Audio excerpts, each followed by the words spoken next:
Hey guys, this lesson we're going to sort of wrap up GDP and the gross domestic product and sort of talk about some of the discussion questions that normally arise that sort of they get you to say what is wrong with using GDP.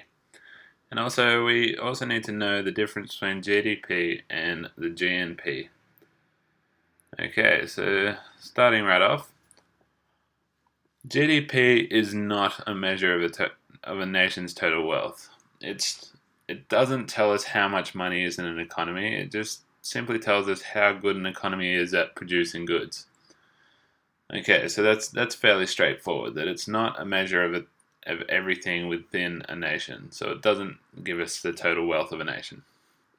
Okay, the next point is GDP is not directly related to the living standards of a nation.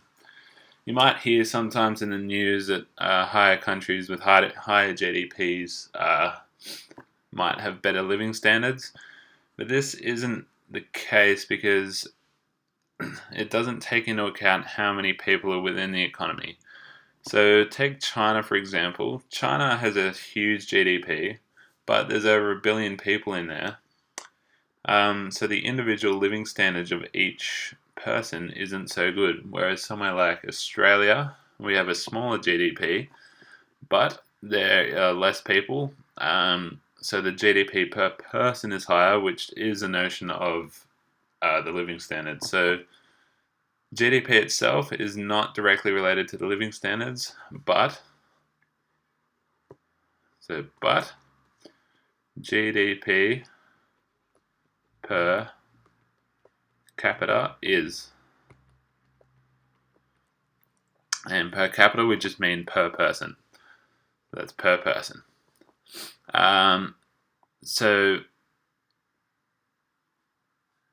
the last point that we're going to make is does not measure the input from under the table economies.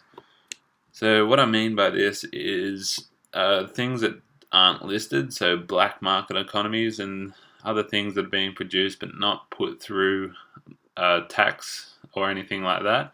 We have no way of measuring that. So in some instances, a country might be working a lot better than its GDP suggests, and this may be because of under-the-table economies that produce goods that we can't measure from a taxable income. Okay, so next we're going to go on to what we mean by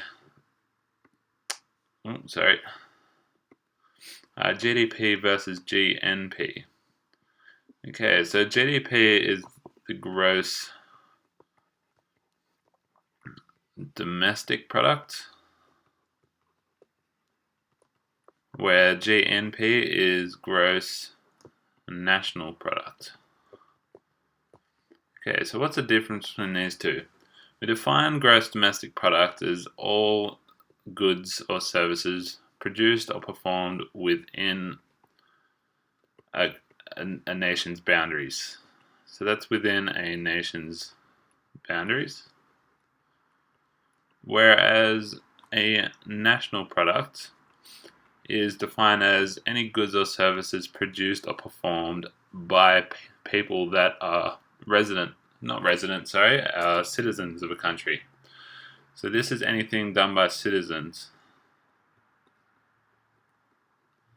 And so this means that if I was living overseas as an Australian citizen, but I was producing things that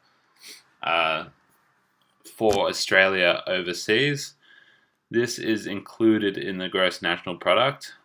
But because I was producing things outside of the country, it's not included in the gross domestic product. So that's a general difference between GDP and GNP. So if we're outside the country producing something, but we're still a resident of a nation, that goes under gross national product, but it is not part of GDP.